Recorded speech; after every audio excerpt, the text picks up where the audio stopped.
So I'm back for another video so quickly after the last one. What's going on? Who am I? What's going on? No, but it's because there's another typhoon, yet another typhoon approaching. This one is like the 24th, and it's actually a really strong one. It's currently damaging Kyushu, and so Shikoku and the Kinki area are getting ready for it in a few hours. So for typhoon, oh, by the way, yeah, ignore this. I just washed my hair, okay? Because that's something you do before a typhoon. You shower and wash your hair and make sure you're fresh, because you might not have water. So I'll get into all of that and some other stuff. So I figured I'd make a video for some people who don't know what to do to prepare for a typhoon, because I know it can be scary, especially for a foreigner who's never experienced a hurricane or like a storm of this magnitude.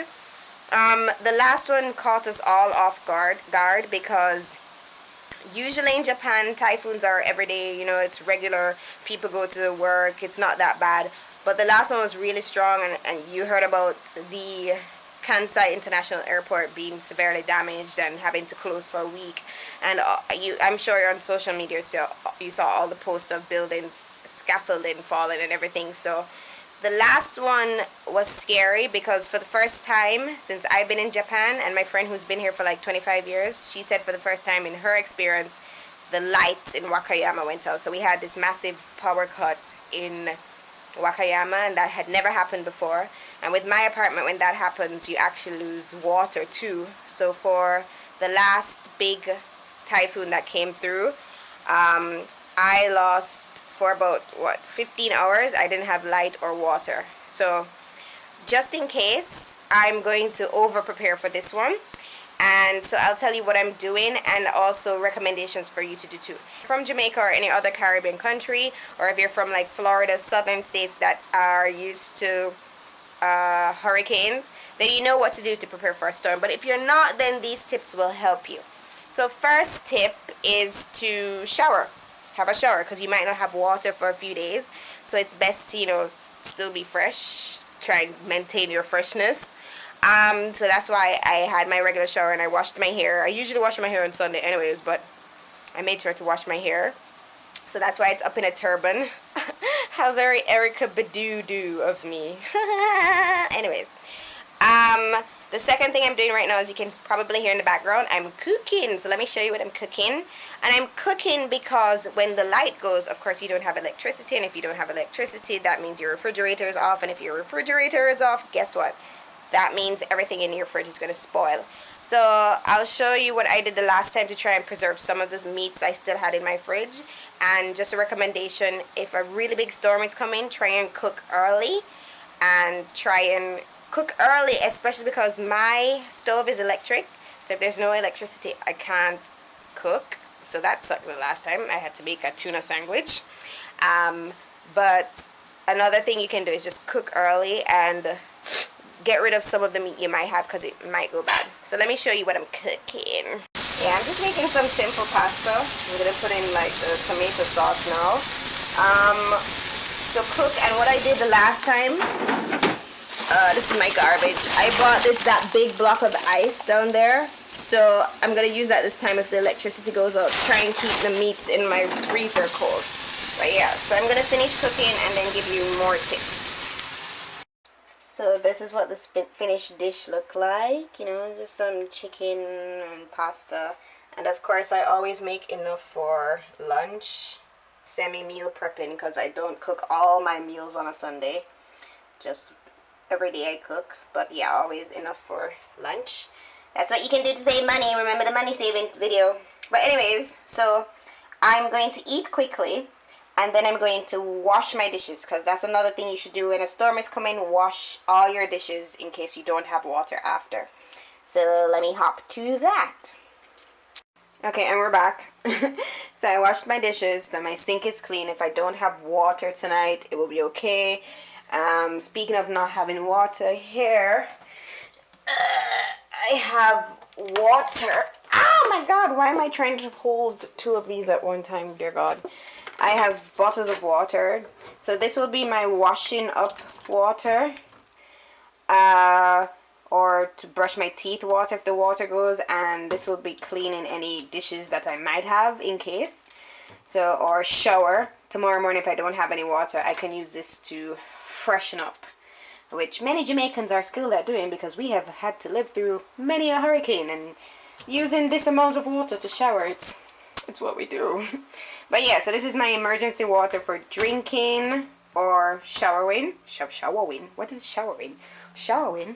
Okay, moving along, moving along. Now here in my bathtub, can you see? I've saved some water. I hope this plug is effective enough to hold it. So I'll use this water to... Ooh, it's out of focus. So I'm going to use this water. I'm going to fill it up just a little bit more, but not too much because I don't want to waste it. As I said, I'm being over-prepared this time, so I don't want to fill it completely up to here, but just enough where I can flush my toilet enough, because this will be my toilet flushing water. And last time, I didn't have any toilet flushing water, and that was embarrassing. There's me. Hi! And yeah, what you can also do, you can also save water in your washing machine if you want, but I'm not going to do that. I think this tub should be enough. So I'm just on the ground here in my apartment. I'm going to wrap up this video. So those are the tips. Let's review. Reviewing: cook your meals from early before the storm has started. So in case you have an electric stove and you won't be able to cook, you need to just hurry up and do that. If you have a gas stove, then you're fine. You're lucky. Kudos to you. Clean your apartment. Make sure it's clean. You don't want a messy apartment to be trying to get around in the darkness if the electricity goes. And also, if there's flooding, it's easier to clean up if you have a clean apartment. Save lots of water. I wish I just recently got rid of some of the larger bottled water containers I had. So I'm really annoyed with myself because I could have stored more water in those. So right now I have 2, but I also have the my bathtub filled. So that should help me through the night. Because by tomorrow evening, I will still have... I'm sure the water will be back because it's not that big of a storm like the last one we had. So make sure you have enough water stored. Try and get ice to protect the meats that you didn't cook. And yeah, that's the general stuff. If you don't have any meats, have tinned food ready in case. Tinned food and bread and crackers and stuff like that. Stuff every Caribbean person knows, because we've lived through so many tropical storms and hurricanes. We know the drill, because we usually lose electricity and water during that time. So like I said, if you're from the Caribbean, this is nothing to you. For me, I really didn't expect the last typhoon to be so bad, so I didn't prepare for it at all, but I've learned my lesson. The last typhoon, light just went, and when the light goes, there's no water in my apartment. So the 2 of them went, and I was just like, I went to sleep because I didn't know what else to do. And then in the night, I realized it wasn't coming back. So I went and I went straight to the what do you call, the super center store, like home goods store. All the shelves were... Oh my god. You hear that? That is an emergency warning that just came in. Right now it's in Japanese, but I can translate English. Here we go. And there's the English. So I'm just going to read it. It says, Wakayama City Disaster Information Email Service. This disaster prevention is Wakayama City. Typhoon approach, high tide flooding accompanied by the risk. Prepare for evacuation. Elderly evacuation. I start alert. Levee is near safe place. Evacuate away along the riverside. Kara Nishikawa Minota Shumai Saikazaki Nano. Okay. So see, I'm glad that came in for this video. That's the emergency warning that you will get.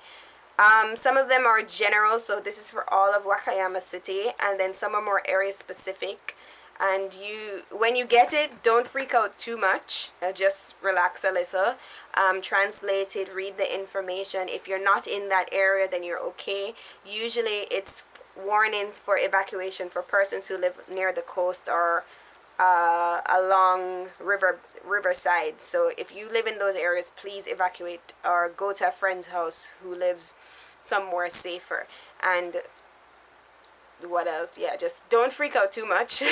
That scared me a little, but I will, for the rest of the night, I will be getting a lot more messages like that, because you can't turn off those notifications. They just come to your phone to warn you, which is what I like about Japan. They like to be over prepared if it looks like a bad situation. So you'll get notifications like that. The storm, it's supposed to arrive around 6 in Wakayama, so it's raining a little now. As I was saying before I was interrupted, I'm just talking so much because I'm getting a little nervous because I really don't want the light and water to go. I went to the superstore, home goods superstore, when the last typhoon passed and knocked out the electricity. There were no more lights on the shelves. Everyone had come before me. I shouldn't have taken that nap, but I did get this. It's a small light, but very powerful. So it's battery operated. I made sure to get extra batteries too, and I just have that safely. And what I did, I started reading a book, and I haven't read a book in a really long time, so that was interesting. But yeah, so be prepared. Have an emergency light. Also have a flashlight. I got a flashlight at that time too. Right. So have a flashlight, emergency light, water saved, and you should be okay. And I wouldn't worry too much about your bicycle outside. It's going to blow over, but that's fine. If you're not near a riverbank area that might overflow, it won't be washed away. Is there anything else? No, I think that's it. That's it. So just ride through the storm. Don't freak out too much. If you get really scared, just keep checking online. Oh, another thing you really should get is a battery pack. Or what did they call it? A power bank. A power bank. The last storm, my power bank stopped working at that time, so I couldn't charge my phone. And having access to the internet and your phone for information updates is very important. So that scared me a lot. So I made sure to go out and get a power bank. This is a new one I got. It's Kyoka. And I got it on Amazon JP. So I have this to possibly charge my phone 2 times in hopes that the electricity comes back. It should come back tomorrow. And you know, the typhoon is passing tonight, but tomorrow will be a regular day and you're expected to go to school. So if you're an ALT and the typhoon has passed, don't stay home. You are expected to go to school. So you need to iron your clothes from the night before. Make sure you have water saved to get fresh and go to work the next day. It's business as usual after the typhoon passes. If it's a really, really strong typhoon, then transportation, there might be transportation delays. The trains won't be running. Buses might not be running. But if you live close by to your school, like I unfortunately do, it's business as usual. So that's it for this video. There are more typhoons to come. It's between September and November. It honestly feels like there's a typhoon every single weekend or every single week in Japan. So I hope this information helps anyone who's new to Japan and really freaking out about the typhoon. Just be prepared and you'll be fine. Don't worry about it, and keep connected with the internet, and good luck. So till next time, bye.